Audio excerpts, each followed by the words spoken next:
बहुत सारे मंदिर और बहुत सी ऐसी गंदी जगह है हमारे अंदर। हर एक मंदिर पर इन तांत्रिकों ने अपना जोर बिठा दिया।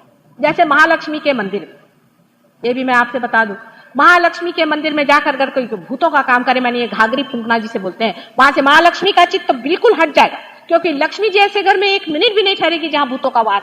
तो ये बराबर उन्होंने बना दिया। और मैंने यहाँ ट्रस्टी वालों से कहा कि इन लोगों को यहाँ से हटाइए, तो कह ले यही एक पब्लिक एंटरटेनमेंट है माता जी, इसको हम हटा देंगे तो महालक्ष्मी को कौन पूछेगा। मैं कहती हूं कि अब क्या बात है, उस जगह इस तरह का भूतों का व्यवहार करना और भूतों को वहां लाना और उनसे सवाल पूछना कि घोड़े का कौन सा नंबर आएगा, इस तरह की गंदी बातें जब आप साक्षात महालक्ष्मी के मंदिर में, जो कि साक्षात यहाँ के महालक्ष्मी की जो मूर्ति है वो साक्षात है, 1000 बार जाके उसे मैंने जागरूक किया और बार बार उसे आप लोग गिरा दे रहे हैं, क्योंकि इस तरह का हर साल वहां पर होता है, हर नवरात्रों में यह धंधे यहाँ लोग करते। और वहां पर जो लोग जाते हैं, किसी का सर पकड़ जाता है, कोई पागल हो जाता है। अभी आप पढ़िएगा कि किसी मंदिर में कोई गया था, वहां वो पागल हो गया। मंदिर में कोई पागल कैसे होगा, लेकिन वहां इस तरह के व्यामाचार आप लोग करते हैं तो यही होगा। सब मंदिरों को खत्म करने की पूर्ण व्यवस्था हम लोगों ने कर दी, फिर बाहर दुकानें लगा दी अच्छे से। शिरडी के साईं बाबा बहुत बड़े थे, दत्तात्रेय के अवतार हैं, इसमें कोई शंका नहीं, गुरु है, पूजनीय है। लेकिन इस वक्त जब मैं शिरडी में गई तो मैं हार गई 6 घंटे तक, लेकिन उनको मैं जागरूक नहीं कर पाई, वो वहां से चले गए। सब तरह के गलत काम करके हम इन जो इस पर देवता बैठे हैं इनको नाराज करते। अब ये श्री गणेश के बारे में मैंने आपसे बताया, परमात्मा की कृपा से आप हिंदुस्तानी हैं और आप में माँ बहन का बहुत ख्याल है, परमात्मा की कृपा है, समझ लो। इस पृथ्वी की शक्ति है जिसकी वजह से ये हिंदुस्तान जैसी पृथ्वी में एक आलीशान चीज आज जीवित है, जहां पर कि इस तरह के वाइब्रेशंस है जिसकी वजह से मनुष्य अब भी माँ बहन को पहचानता है। इसके लिए आप बहुत बहुत धन्यवाद परमात्मा को करें और कहें कि प्रभु हमारी दृष्टि हमेशा ऐसी ही रखो, अपनी दृष्टि आप जमीन पर रख के चलें। आप देखिए आपके गणेश जी जो हैं वो सांत्वन रहे, हमेशा दृष्टि को अपनी जमीन पे रखिए, क्योंकि ये जो गणेश जी बनाए गए हैं ये पृथ्वी तत्व से बनाए गए।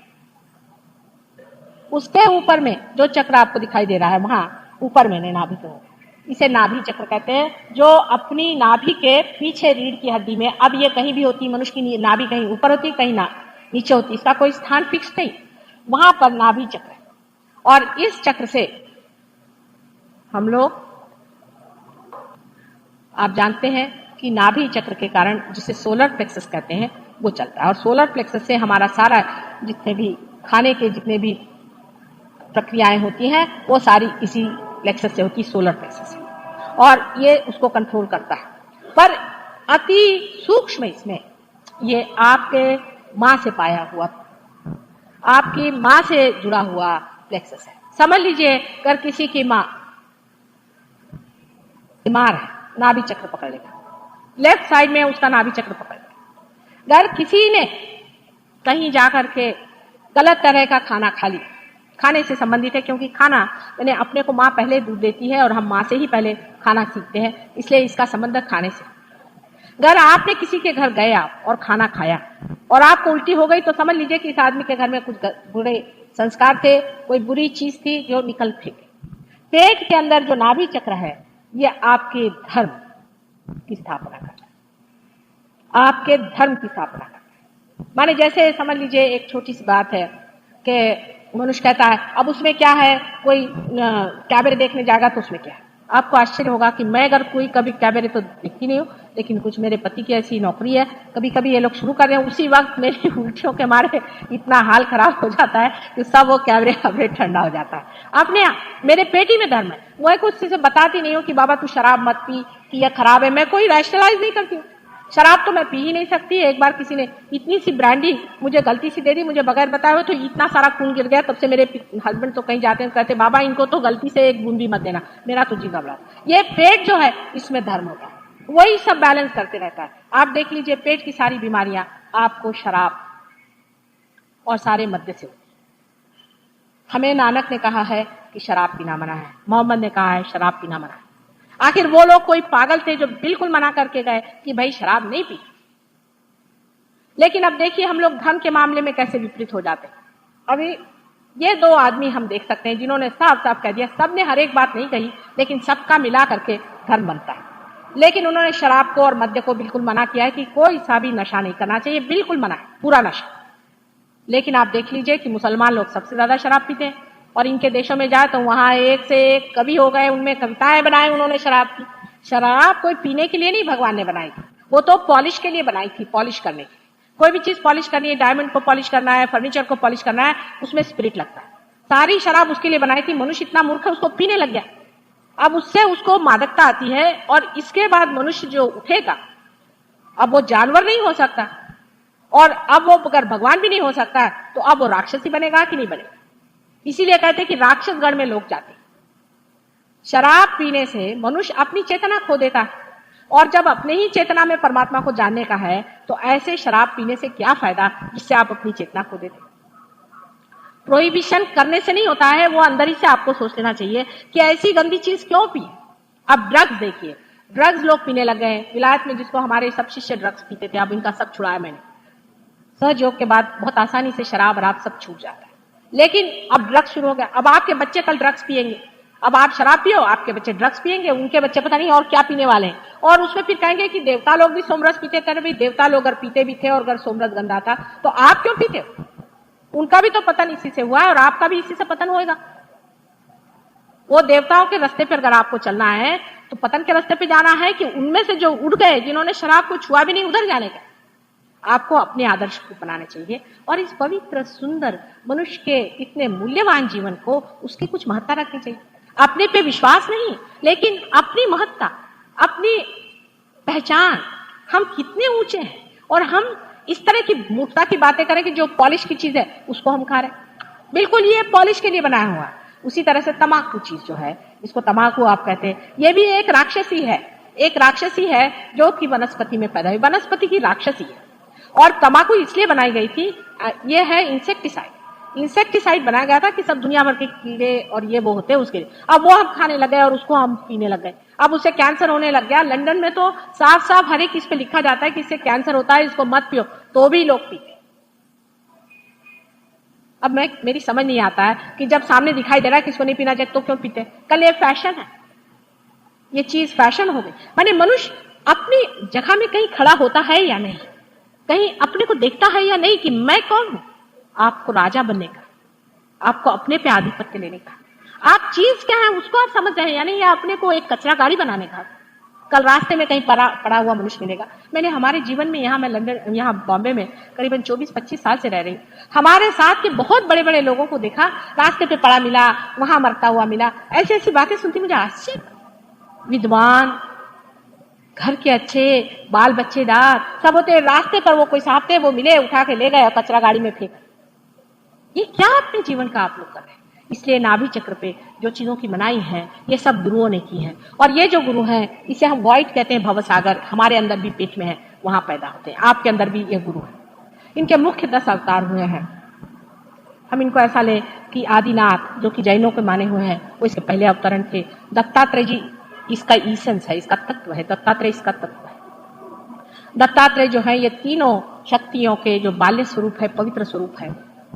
और उसके बाद इनके अनेक अवतरण हुए, जिनमें से राजा जनक एक थे।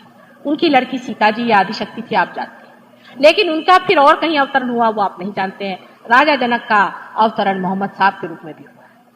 और मोहम्मद साहब की जो लड़की थी, जिन्हें हम जानते हैं फातिमा बी नाम से, वो स्वयं साक्षात सीता जी थी। और उनके भी जो 2 लड़के थे, वो भी और कोई नहीं थे, बस हसन हुसैन।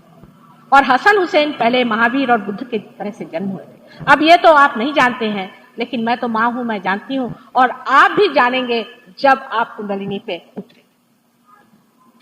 मोहम्मद साहब के जो दामाद थे, जिनको आप हजरत अली के नाम से पहचानते हैं और जिनके बारे में आपने सुना था, वो एक ही बार संसार में ब्रह्मदेव ने जब अवतरण लिया था, तो वो हजरत अली के रूप से एक ही बार हुआ।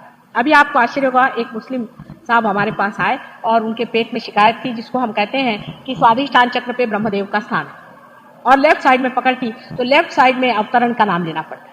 तो हमारे साथ एक सहयोगी बैठे थे, तो मैंने कहा इनका लेफ्ट साइड पकड़ा हुआ है, अब इसका क्या इलाज हो सकता है। उनका, माता जी आपने एक दिन कहा था कि ब्रह्मदेव ने हजरत अली के रूप में अवतरण लिया था। मैंने कहा अच्छा जरा हजरत अली का नाम तो लो। और जैसे ही उनका नाम लिया, एकदम वो अगर यहाँ हाजिर भी हो तो वो आपको बता सकते। एकदम से उनकी कुंडलिनी जागृत होकर के और वो पार हो गए और उनकी शिकायत मिट गई। अब कोई वहां पूना में लोग कहेंगे माता जी तो मुसलमान धर्म का प्रचार करें। अरे क्या मुसलमान और क्या हिंदू और क्या ये एक ही तो भगवान ने बनाए हैं ना। और ये जितने भी बड़े बड़े अवतरण हुए सब आपस में रिश्तेदार हैं। ये तो हम ही झगड़ रहे हैं आपस में। क्राइस्ट ने भी कहा है कि those are not against me are with me. वो कौन है? वो बेचारे 3 साल 4 साल उन मूर्खों के बीच में रहे, उनको पकड़ करके फांसी दे दिया। अब यहाँ साईं बाबा का फोटो आप मानते हैं, जो कि साईं बाबा स्वयं मुसलमान ही तो थे और वही अवतरण है। साईं बाबा भी दूसरे तीसरे कोई नहीं, फिर उनको क्यों मानते हैं? जो मुसलमान हो चाहे कोई भी हो, जब वो परमात्मा के चरण में है और जब वो पार हो गया है तो वो सबको वंदनीय होता ही है। और इस देश में विशेष करके जैसे ख्वाजा निजामुद्दीन साहब थे, ये पार आदमी थे और उनको ये खिलजी नाम के गधे राजा ने इतना परेशान कर दिया, अंत में उसी का मृत्यु हो गया। लेकिन वो थे ही जो ऊंचे हैं, वो चाहे मुसलमान हो चाहे हिंदू हो चाहे कोई, इस भारतवर्ष में हमेशा पूजा जाए।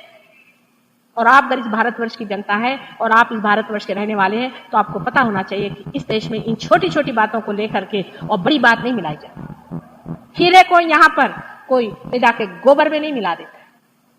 ये हीरे की बात है, जो हीरा है वो हीरा ही है, वो चाहे किसी भी जाति में पैदा। और कौन सी ऐसी जात है जो अपने को सबसे बड़ा अच्छा समझे बैठी हुई है? ये जाति बना बना के ही तो आपने परमात्मा का भी ठिकाना कर दिया। मराठीत म्हणायचं म्हणजे खोबरं केलंय देवाचं। अब तो यह हालत आ गई है कि पहले तो हम बंबई वाले थे, फिर बंबई में हम मुसलमान थे, कोई हिंदू थे, कोई क्रिश्चियन थे, और अब तो हम ये बिल्डिंग वाले हो गए। और बिल्डिंग वाले में भी हम ये माला के हो गए। क्या मनुष्य इसलिए बना है कि संकीर्ण से संकीर्ण और छोटा से छोटा। इस चक्र पे सिंबल के लिए हमको मानना चाहिए समुद्र। समुद्र इसका सिंबल है। जब आपका ये चक्र खराब हो जाता है तो समझ लेना कि आपके अंदर की जो समुद्र की जो विशालता है वो बिल्कुल संकुचित हो गई, कहीं दब गई। अगर पेट का कैंसर किसी आदमी को होता है तो उसको ये पता होना चाहिए कि पेट का कैंसर उसके इसी गलत तनाव से हो जाता है। समझ लीजिए कोई अगर मुसलमान है, था ही अभी अब एक केस हुआ था, एक मुसलमान डॉक्टर है, वो हमारे पास आए, उनको पेट का कैंसर था, वो ईरान के रहने वाले। तो मैंने उनसे बताया कि देखिए आप मेरे पास ट्रीटमेंट के लिए तो आए, लेकिन आपके बड़े पक्के मुसलमान हैं। हालांकि ईरान में इतने पक्के मुसलमान नहीं होते। वो कहा हाँ साहब मैं तो हूँ और मैं तो कोई चीज को नहीं मानता। तो मैंने कहा क्या आप दत्तात्रेय को मानेंगे? पहले नहीं मैं तो उनको नहीं मान सकता। तो मैंने कहा अगर आप दत्तात्रेय को नहीं मान सकते तो मैं आपको ठीक नहीं कर सकती। अगर ये दत्तात्रेय के सारे अवतरण है तो आप एक हाथ को माने और दूसरे हाथ को नहीं माने तो क्या वो मान सकते हैं? मैंने कहा आपको दत्तात्रेय को मानना पड़ेगा। उनका नहीं हम तो इसको नहीं मान सकते, तो बहुत गलत बात है माता जी आप कह रहे हैं। मैंने कहा अच्छा ठीक है आप जाइए। उसके बाद वो फिर लंदन में पहुंचे कि भाई नहीं किसी तरह से कर दो, कैंसर की बीमारी हो गई तो जरा से फिर कान पकड़े जाते हैं। कहले जो भी कहिएगा। मैंने कहा चलो टीका लगाया उनको। मैंने कहा चलो हाथ जोड़ करके और दत्तात्रेय का उनसे मैंने मंत्र कहलवाया और उसके बाद आज वो भगवान की कृपा से ठीक है। ऐसे अनेक लोगों का होता है। जब हम दत्तात्रेय की तो बहुत पूजा करते हैं और मोहम्मद साहब को हम अगर गालियां देते हैं तो आप समझ लीजिए कि आप मोहम्मद साहब के जो ईसेंस को तो मानते हैं, लेकिन उसके अवतरण को आप अगर गालियां देते हैं तो मोहम्मद साहब स्वयं आपसे नाराज हैं और दत्तात्रेय तो आपसे एकदम रूठे हुए हैं कि इतने मूर्ख हैं। क्यों नहीं समझते हैं कि जो मैं कहता रहा वही ये भी कह रहे हैं और वही नानक भी कह रहे हैं। नानक संसार में हिंदू मुसलमानों की यूनिटी करने के लिए आए थे, लेकिन आज हालत क्या है उनके शिष्यों की देख लीजिए। हर तरह का विष लेकर के हम कह रहे हैं नहीं इनको मार डालो, उनको खत्म करो, इनके ये कर लो। तुम कौन होते हो किसी को मारने वाले? क्या एक चींटी भी तुमने पैदा की संसार में जो इस तरह का द्वेष फैला करके, और तुम इसको मारो उसको पीटो शुरू कर दिया, और वो भी धर्म के नाम में? ये मनुष्य है। इस मनुष्य को क्षमा करने के लिए एक माँ का ही हृदय चाहिए। मेरी समझ में नहीं आता है कि आप किस अहंकार में सारा कार्य कर रहे हैं और कितनी अंधता से आप बहे चले जा रहे हैं। ये विशालता का जो स्वरूप है ये आपके नाभि चक्र है। जिस मनुष्य के अंदर में ये विशालता आ जाती है उसका नाभि चक्र पकड़ता नहीं। और भी इसके दोष हैं, अनेक दोष हैं। इसमें 10 उसकी पंखुड़ियां होती हैं और उसी से आप देखिए कि सोलर प्लेक्सस में भी 10 ही सब प्लेक्सस है। हालांकि वो फिजिकल साइड में सोलर प्लेक्सस से लोग देखते हैं, उसका इमोशनल साइड नहीं देखते। लेकिन नाभि चक्र बहुत ही महत्वपूर्ण है। आप किसी के घर खाना खाने जाते हैं, किस भावना से खाते हैं, क्या खाते हैं। अब राक्षस को आपको पहचानना तो वो जरूरत से ज्यादा खाता है, बहुत ज्यादा खाता है, और या तो वो बिल्कुल ही नहीं खाता है, भूखा ही रहता है, क्योंकि फिर वो भूत ही खाते रहता है मेरे ख्याल से कि पता नहीं क्या करता है। बहुत अति खाने वाला और बिल्कुल ही कम खाने वाला दोनों ही आदमी ठीक नहीं, व्यर्थ बीच में रहना। जो भी जाए सो खा। खाने के मामले में हमारे देश में बहुत ही ज्यादा लोगों को इंटरेस्ट है। घर जाते साथ बीवी से पूछेंगे, हाँ भाई क्या बनाया बताओ। औरतें सवेरे से शाम तक यही सोचती रहेंगी कि शाम को क्या बनाए जिससे आदमी का अपना पेट पूरा बिगड़ जाए, वो घर में ही बैठा रहे, दफ्तर ही न जाए। खाने पीने का विचार अपने यहाँ जो बताया गया है कि खान पान स्वच्छता से, और ज्यादा नहीं खाना चाहिए, कम भी नहीं खाना चाहिए, ठीक से खाना चाहिए, इसीलिए बताया है कि आपका नाभि चक्र ठीक है। लेकिन जो वेजिटेरियनिज्म के पीछे में लोग हर तरह का प्रकार करते हैं, इसके लिए नहीं बताया गया, या उपवास के लिए नहीं बताया गया कि रात दिन आप खाने की बात सोचते रहे कि आज मैं क्या खाऊंगा, शाम को मैं क्या खाऊंगा, आज मेरा उपवास है, आज मैं क्या खाऊंगा, इसके लिए नहीं बताया। वास्तविक में तो सारे सहयोगी कहते बाबा उपवास नहीं करता, मेरे मन के विरोध में पड़ता है, मैं तो उससे प्रसन्न नहीं होती। हाँ, नहीं खाना हो तो कुछ और चीज खा लो, उसकी क्वालिटी बदल डालो, लेकिन जो उपास सवेरे से शाम तक आप सब आज उपास से बैठे हैं, वो लोग पार नहीं होते। मैं आपसे बता, अगर आप उपासड़े लोग होंगे तो आप पार नहीं हो सकते। ये जानना चाहिए कि उपास करने से अगर परमात्मा मिलता है तो अपने देश में तो एटलीस्ट 30-40% लोग तो ऐसे ही पार हो जाने चाहिए। इस तरह की बेवकूफी की बातें किसने बताई? उल्टा परमेश्वर ने जो दिया है उसको प्रसन्न चित्त हृदय से लगा करके आप खाइए और सुख से रहिए। इस तरह से जब आप रहिएगा, जिस तरह से आप कर कार्य करेंगे, तो आप देखिए कि परमात्मा भी आपसे प्रसन्न रहेंगे और सारा संसार भी आपसे प्रसन्न रहेगा। लेकिन आप तो उस वक्त भी उपवास करते हैं जबकि परमात्मा का गौरव करने का समय था। जब परमात्मा का गौरव करने का समय है, उस वक्त आप क्यों उपवास करें? खाने पीने के मामले में और भी बहुत सारी हमारे यहाँ बातें कि हम लहसुन नहीं खाते हैं। लहसुन नहीं खाना चाहिए अगर आपका ब्लड प्रेशर लो हो। अगर आपका ब्लड प्रेशर हाई है तो लहसुन जरूरी खाना चाहिए। सब चीजों का एक एक नियम होता है। हमारे यहाँ तो एक जनरल चीज है कि वो उनके यहाँ मैं गई थी, वो हरा धनिया की पत्ती नहीं खाती तो मैं भी नहीं खाती। अरे भाई क्यों नहीं खाती? उन्होंने छोड़ दिया तो मैंने भी छोड़ दिया। माने जैसे कि हमने पहले तो बुद्धि को ही त्याग दिया। खाने पीने से परमात्मा नहीं मिलता है, उल्टे खाने पीने में इतना चित्त लगाने से जरूर परमात्मा छूट जाएगा। रात दिन खाने पीने में व्यस्त रहने से भी नाभि चक्र पकड़ता है। अब बहुत से लोग ये कहते हैं कि माता जी जिनको खाने को भी पूरा नहीं मिला वो परमात्मा की ओर कैसे जाए? ये प्रश्न सब लोग अपने देश में मुझसे पूछते हैं, और मैं जब बहुत लोगों से बोलती हूँ तो ऐसा शहरों में मैंने देखा, पर जब मैं गांव में जाती हूँ तो कोई भी ऐसा मुझसे प्रश्न नहीं पूछता। ये तो शहर वाले हैं जो कि खा पी के तरबेज है, वो पूछते। गांव वालों की तो कमाल ये है कि उनको अगर पता है कि हमारी मोटर इधर से जा रही तो पहले ही रास्ते पे वो लेते रहेंगे और मोटर रोक लेंगे और बस खटाखट पार होते हैं वो, क्योंकि उनके लिए उनको मालूम है कि खाना पीना ही सब कुछ नहीं है, खाने पीने से ही संतोष नहीं है, खाने से आगे कोई चीज है, क्योंकि उन्होंने भूख सही हुई और वो जानते हैं कि अगर भूख ही सब कुछ चीज होती तो हम आज तक जीते नहीं। हालांकि उनकी दशा ठीक करनी चाहिए, वो आप लोगों को ठीक करनी चाहिए जो आज शहर में बैठे, लेकिन वो जब तक आप पार नहीं होंगे, जब तक आपकी शक्तियां जागृत नहीं होगी, आप वो चीज ठीक नहीं कर सकते। लेकिन एक बहाना ढूंढा जाता है, उसके पीछे में छिप कर कहा जाता है कि माता जी जब तक लोगों की दशा, आपकी दशा क्या है? आप तो मोटरों में घूम रहे हैं, खूब आराम से खा रहे हैं, और आप कह रहे हैं हम गरीबों की दशा अच्छी करें। अगर कोई भूखा आदमी मुझसे ऐसा आकर कहे तो मैं उस बात को मान्य कर सकता, लेकिन मैंने आज तक देखा नहीं कि कोई गरीब आदमी ऐसी बात उठाएगा। यहाँ पे कलवा से बहुत ही गरीब खानदान के लोग हमारे यहाँ, और जब भी आएंगे कोई ना कोई फूल लेके आएंगे। मैंने कहा क्यों बेटे इतना खर्चा करते हर समय? मुझे उनका बड़ा जी टूटता है, इतने प्रेम से आते रहते हैं और इतने प्रेमी लोग हैं। अभी मैं उनके यहाँ प्रोग्राम में गई तो जहां से मेरी मोटर से मैं गई हूँ उतने सारा रास्ता इन लोगों ने बत्तियां जलाई थी, और वहां पहुंची तो सारी बत्तियां, और इतने गांव के लोग 1000 आदमी इतने प्रेम से वहां पहुंचे। मैं एकदम से मेरे तो जी भराया। मैंने कहा बेटे इतना तुमने क्यों खर्चा किया? हमारे व्यवस्थापकों से मैंने कहा बाबा इनका जो पैसा दे दो, इतना इन्होंने खर्चा किया, इनका पैसा दो। कहा माता जी हमने तो एक पैसा नहीं खर्चा किया, लोगों को पता हुआ कि आप आ रहे हैं तो ये साहब ने हमको ये भिजा दिया, उसने वो भिजा दिया, जिसका मंडप था उसने अपने आप लगा दिया, चलो माता जी हमारे आशीर्वाद करते। कभी मैंने देखा नहीं कि उन्होंने हमसे कहा कि हमें खाने को दो कि पीने को दो। माँ हमें परमात्मा दो। वो लोग मांग रहे हैं और आप लोग उस आड़ में भाग रहे हैं। आप जिस दिन पार हो जाएंगे, आप स्वयं इस चीज को पालेंगे, तो यही स्थान है जहां पर श्री विष्णु और लक्ष्मी जी का स्थान है। और जिस वक्त ये जागरूक हो जाता है तब आपको आश्चर्य होगा। इन्हीं की बात मैं बताती हूँ जो कलवा के हैं। तो मैंने उनसे कहा कि भाई तुम रोज मेरे लिए एक हार लाते हो तो इतना खर्चा करते हो, मुझे बड़ा दुख लगता है, और हमेशा मैंने देखा है एक हार लेके वो आते हैं। मैंने कहा बेटे इसका पैसा तो बहुत लगता है, तुम मत लाया करो। नहीं माँ, कहने हम आपसे बता नहीं सकते, हमारे साथ एक बड़ा चमत्कार हो। मैंने कहा क्या? कहने लगे कि हम पार हो गए, उसके बाद दूसरे दिन सवेरे हमारे पास एक आदमी आया और वो कहने लगा, एक सिंधी आदमी आया और कहने लगा कि आपकी जो जमीन है ये बहुत ही बढ़िया है, और ये जमीन की जो मिट्टी है वो इससे हम ईंटें बनाएंगे, क्या तुम हमें ये बेचोगे? और कहने लगे वो हर रोज मिट्टी उठा के ले जाते और हमें बहुत सारे रुपए देते। उनके अंदर की लक्ष्मी जब जागृत हो गई तो पैसा को क्या, पैसा माने संपत्ति आपके अंदर आ सकती। अगर आप पार हो जाए तो आपके अंदर स्वयं साक्षात लक्ष्मी जागृत होगी। आपके यहाँ बहुत से सहयोगी हैं, वो बता सकते हैं कि जिनकी नौकरियां नहीं थी उनके पास भी पैसे की भरमार हो।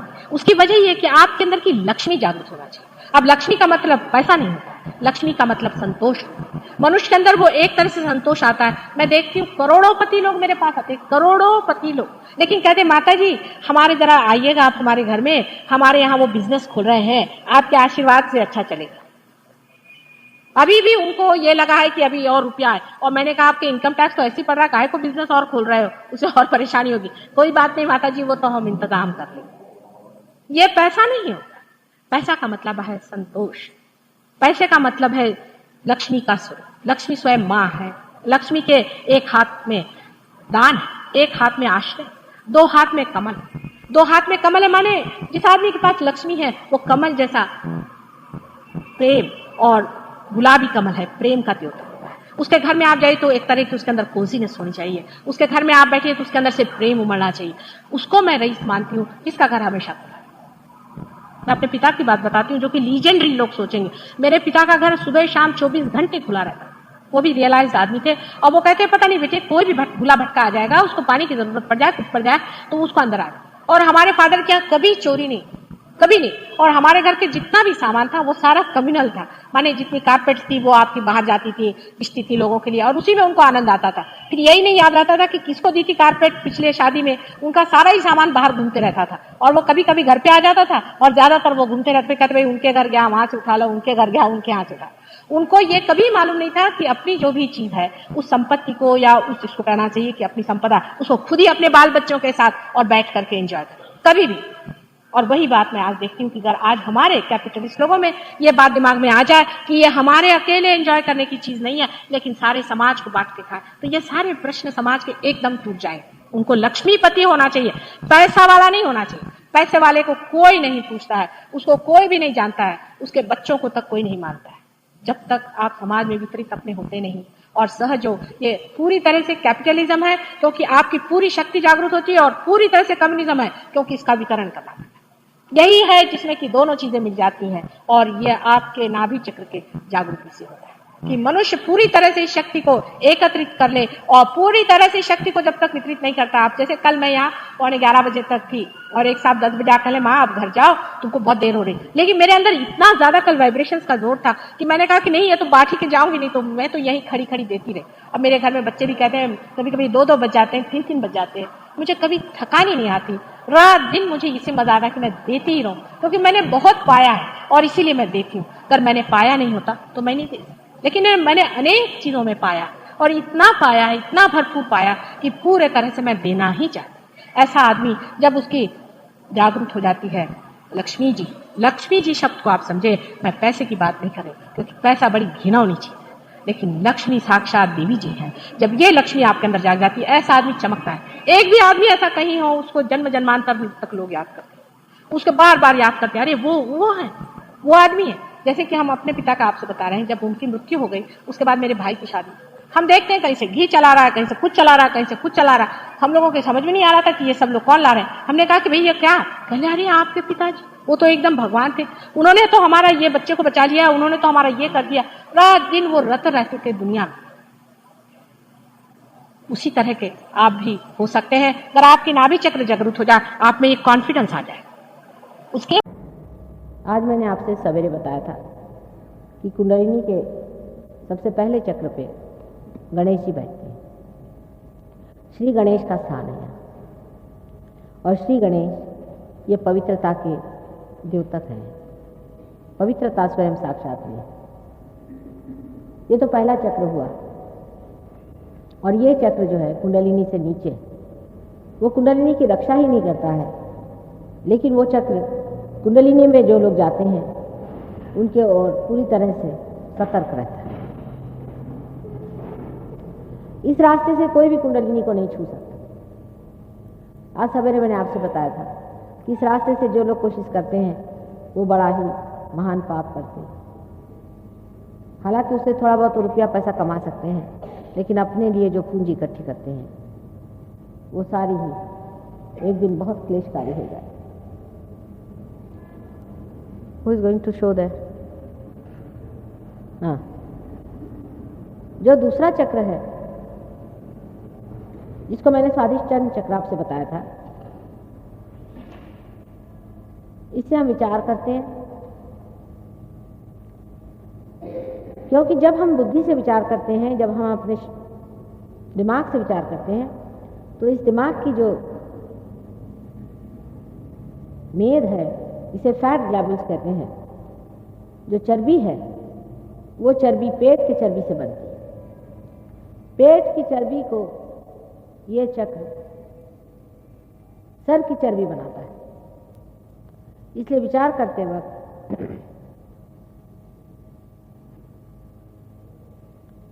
इस चक्र पे बहुत जोर पड़ जाता है। और जब विचार करने की जब आपको आदत लग जाती है, जैसे कि आजकल के आधुनिक लोगों को विचार करने की आदत है, बीमारी, तब तो ये काम इतना ज़्यादा इसे करना पड़ता है कि इसके कारण बने हुए जो बाकी के काम है वो सब बिगड़ने लग जाते हैं। जैसे मैंने कहा था कि डायबिटीज इसी कारण हो जाता है, क्योंकि पैनक्रियाज भी इसी से संचालित होता है। और क्योंकि ये चक्र दूसरी चीज में व्यस्त हो जाता है, जो दूसरी कार्य की उसकी जगह है, वो कमजोर हो जाती है। उसमें से एक पैनक्रियास भी है, उसमें से एक स्प्लीन भी है, लीवर का ऊपरी हिस्सा भी है, किडनी भी है। इसलिए अति विचार करना और अति प्लानिंग करना कोई बड़ी अच्छी चीज नहीं, शरीर की दृष्टि से और समाज की दृष्टि से भी बहुत अच्छी नहीं। क्योंकि मनुष्य अधिक विचार तब करता है जब वो परमात्मा को नहीं मानता। एक हद पे जाने पर परमात्मा पे छोड़ देना ही चाहिए। देवी महात्मा में लिखा है, संकल्प विकल्प करो। जैसे आप भाई साहब हैं, आप कहीं कार्य से जा रहे थे, आपने पूरा प्लानिंग कर लिया, रास्ते में एक्सीडेंट हो गया, आपके हाथ में चोट आ गई, आप जा नहीं पाए। काम होने का हो गया, जो होना तो बन गया। बहुत ज्यादा आपने प्लानिंग भी किया, समझ लीजिए, और आप टाइम पे नहीं पहुंच पाए तो काम नहीं हो पाया। इसलिए संकल्प नहीं करना चाहिए किसी चीज का कि हम ये करके ही दिखाएंगे या होना है, उसमें विकल्प आ जाता है। जब आप परमात्मा के साम्राज्य में आ जाते हैं तो उसके तरीके चलते हैं, आपको पूरा पता हो जाता है कि कहाँ चलना है, कहाँ जाना है, कैसे करना है, क्योंकि उसका प्लानिंग चलता है ना। अगर भाई साहब हमारे पार हो गए होते, समझ लीजिए, तो कभी भी उस रास्ते से नहीं जाते, उस वक्त जाते ही नहीं। ये होगा, आप देखिएगा, आप अपने लिखते जाइएगा कि जब से जो लोग पार हो गए हैं उनके ये अनुभव है कि एक्सीडेंट हो भी गए तो किसी को चोट नहीं लगी, पूरी तरह से बच गए। और बहुत से लोग हैं वो जाते ही नहीं, कुछ देर हो जाती है, कहीं कुछ हो जाता है, किसी से पहुंच नहीं पाते। ये पार होने का बड़ा भारी आशीर्वाद होता है कि अब आप परमात्मा के साम्राज्य में आ गए। जैसे आपकी गवर्नमेंट आपको देखती है, आपकी देखभाल करती है, जब आप परमात्मा के साम्राज्य में आ जाते हैं तो परमात्मा आपकी साथ देखभाल करते हैं, उनकी गवर्नमेंट आपकी देखभाल करती है। इस तरह से जीवन की जो दुर्घटनाएं हैं, जिसे हम दुर्घटना कहते हैं, वो अवॉइड हो जाती है। असल में हर अच्छे आदमी के पीछे में सैटेनिक फोर्सेस लगे रहते हैं। जीवन में भी आप देखें, कोई भी शरीफ आदमी है, उसके पीछे में सैटेनिक फोर्स लगा रहता है। उससे कोई बचाव करने का तरीका नहीं, एक ही उसका तरीका है कि परमात्मा के आंचल में घुस जाओ। ये सब सैटेनिक फोर्सेस है जिनकी वजह से आप लोग तकलीफ उठा रहे हैं, जो आपके पीछे हाथ धोकर लगे, आपको परेशान कर रहे हैं। इनसे बचने का तरीका आपके पास कोई भी नहीं कि वो बड़ी सूक्ष्म होती है, उसकी शक्तियां इतनी सूक्ष्म होती है, आप देख नहीं पाते कब झपाटा मार दे, कब तंग कर दे, कब परेशान कर दे, उसको आप समझ भी नहीं सकते। लेकिन वो असर कर जाती है, जब असर कर जाती है तब आप एक हठात खड़े होते कि साहब हमको तो इसका पता ही नहीं था, कैसे हो जाएगा, कैसे। तो उससे रक्षा करने के लिए परमात्मा का आंचल जब आपके ऊपर रहेगा तो कोई सवाल ही नहीं उठता कि आपको कोई तकलीफ है। जिस वक्त मृत्यु है तो होती है की बात और, लेकिन आदमी जब पार हो जाता है तो उसकी मृत्यु नाक मुंह से नहीं होती, उसके सहस्रार से होती है, उसके मुंह में, नाक में खून नहीं आता। अभी तक हमारे सहयोग में आपको आश्चर्य होगा कि सिर्फ 1 या 2 आदमी मरे, हजारों लोगों को हम जानते हैं, वो भी सब 70 साल 75 साल की उम्र के। एक तो 98 साल के मरे और एक 73 साल के मरे। दीर्घायु भी आप हो जाते हैं। अकस्मात मृत्यु जो होती है ये सब सैटेनिक फोर्सेस से होती है, क्योंकि आपको उनका अंदाज नहीं, वो किसी वक्त आके आपके ऊपर हाथ मारती हैं और उसलिए आप दुखी होते हैं। और सारी चीज वो गड़बड़ कर देंगे, क्योंकि उनका अपना प्लानिंग रहता है। आपने कोई अच्छा ही काम करने का प्लानिंग किया होगा, लेकिन वो बीच में हाथ मार डालेंगे। लेकिन अगर आपने पहले से प्लानिंग नहीं किया हुआ है, वो आपके मन को पढ़ सकती है। जो सैटेनिक फोर्सेस होती हैं वो आपके मन को खूब अच्छे से पढ़ लेती है। यहां तक उनका है कि अगर आप उससे कुछ बातचीत करें तो कोई आदमी आपको मिलेगा, बता देगा मुझे पता है माता जी से आपकी क्या बातचीत हुई। वो आपके मन को पढ़ सकते हैं, फौरन बता देंगे कि हाँ आपकी आपस में बातचीत हुई थी, क्योंकि आपने सारा प्लानिंग किया हुआ है आपके मन में। वो आपके मन को पढ़ लेते हैं, उनको पता है कि आप इस रास्ते से ऐसे ऐसे जाना है, उनको आपका सारा भेद पता है, वो आप पे असर करते हैं।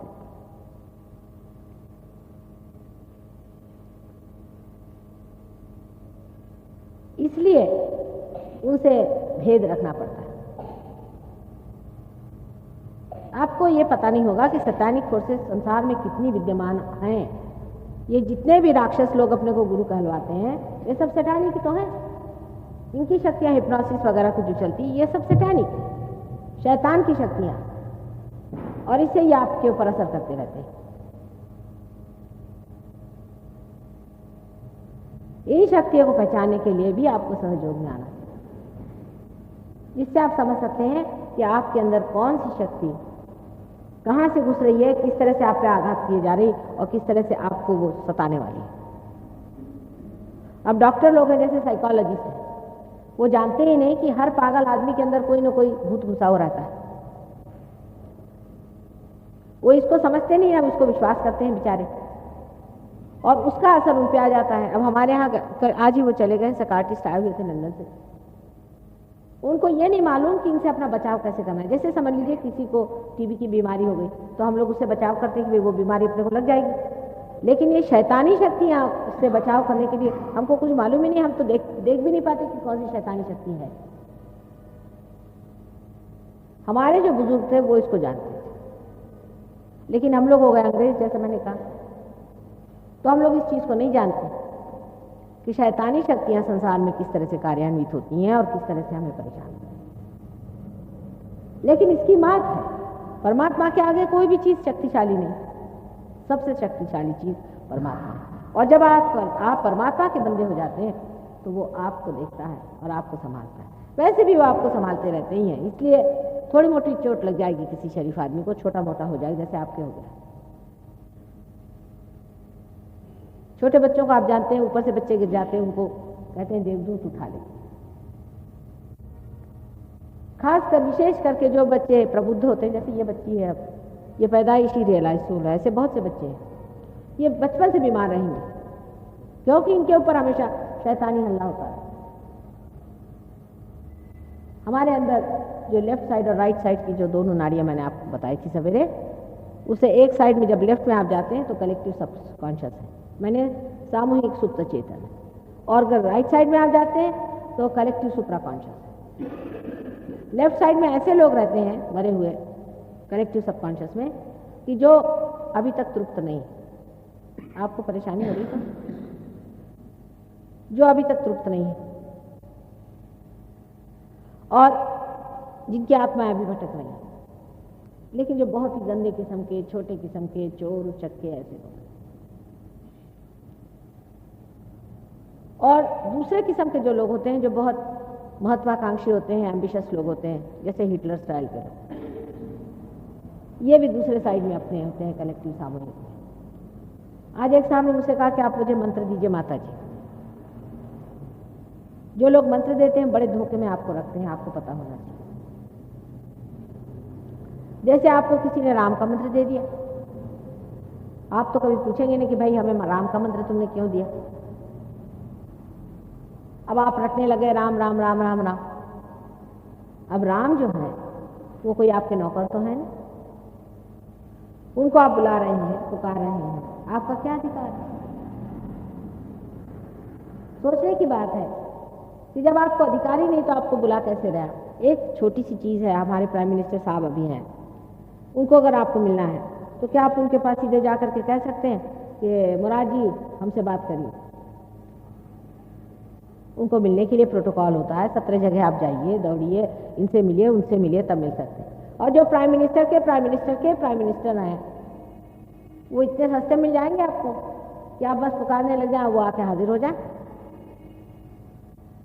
हो सकता है राम नाम का कोई नौकर ही हो इधर या उधर फंसा हुआ, जो आपके अंदर घुस आता है और आपको एकदम ऐसा लगता है कि वाह भाई मेरे को तो बड़ी शांति मिल गई, क्योंकि उसने आपका काम ले लिया, वो आपके अंदर आ गया, आपको लगा वाह साहब मेरा तो काम बड़ा ज़बरदस्त हो रहा है।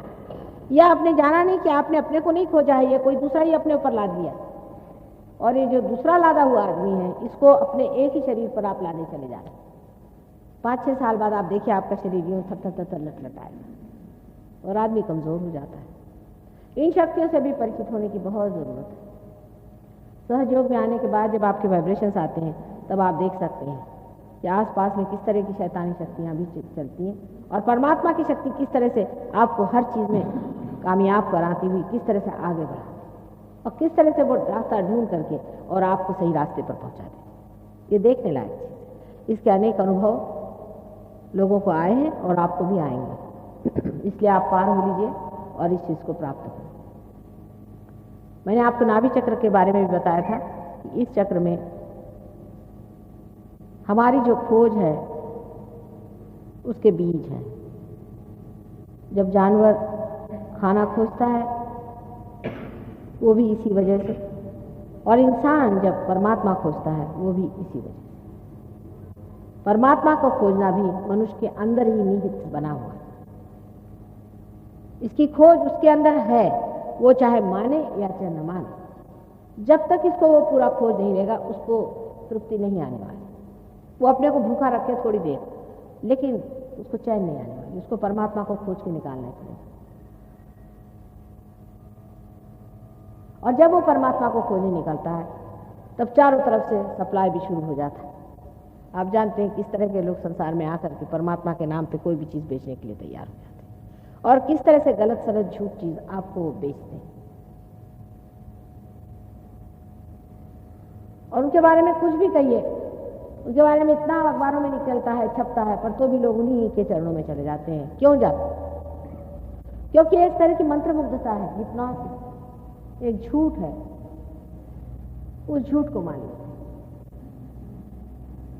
और वो झूठ से छुट्टी नहीं पाते। बहुत मुश्किल हो जाता है उनको झूठ से छुट्टी पाना। इसके चारों ओर जो आप देख रहे हैं हरा रंग आदि बनाया हुआ है, यही भवसागर है। मनुष्य के अंदर भी ये भवसागर है। इस भवसागर को पार करने के लिए कुंडलिनी को कोई न कोई सोपान, कोई न कोई ब्रिज बनना चाहिए। और उस ब्रिज को सिर्फ सहयोग में घटित होता है कि जब आप मेरी ओर हाथ किए हुए हैं या किसी भी आप ऐसे रियलाइज सोल की तरफ हाथ करेंगे तो जो आपके अंदर में चैतन्य की लहरें रह जाती हैं वो आपके हाथ से गुजर करके नीचे में वहाँ पर एक सोपान बना देता है। उस सोपान से ही कुंडलिनी ऊपर में चढ़ के आ जाती है। लेकिन अगर इसमें कुछ खराबी हो, इस सोपान में या आपके नाभि चक्र पे या इसके चारों तरफ फैले हुए इस भवसागर में जहाँ की गुरु के स्थान है, अपने यहाँ 10 गुरु माने गए हैं असल में। इसको कि प्राइमोर्डियल मास्टर कह सकते हैं, जिसके बारे में मैंने आज बताया था आपसे। लेकिन झूठे गुरु भी बहुत हैं, बहुत ज़्यादा गुरु हैं झूठे। और जिस आदमी ने किसी भी झूठ का पल्ला पकड़ा है उसके लिए कुंडलिनी यहाँ से चलती नहीं, वहीं अटक जाती। उसके 2 चक्र पकड़ते हैं, नाभि और ये। उस पर अगर किसी से पूछा जाए कि आपके गुरु कौन है तो उन्होंने बताया साहब फलाने ढोंगानंद भंगानंद जो भी नंद हो, नाम तो ऐसे उनके रखते हैं कि भगवान ही बचा रहते। फलाने हमारे गुरु। अच्छा, तो कहा जाए कि भाई वो गुरु तो ठीक नहीं है क्योंकि आपकी कुंडलिनी रुकती है नाभि पर। अब आप हमारे पास पार होने के लिए आए हैं ना, आप अपना इलाज कराने के लिए आए समझ लीजिए। अब आपने कोई बदपरहेजी की तो हमें बताना होगा या नहीं? आपको अगर डॉक्टर कहे कि देखिए आपने खट्टा खाया इसलिए आपको नुकसान हो गया, तो क्या आप डॉक्टर से लड़ेंगे कि नहीं साहब डॉक्टर खट्टा खाना ही ठीक है? ये तो पागलपन की निशानी।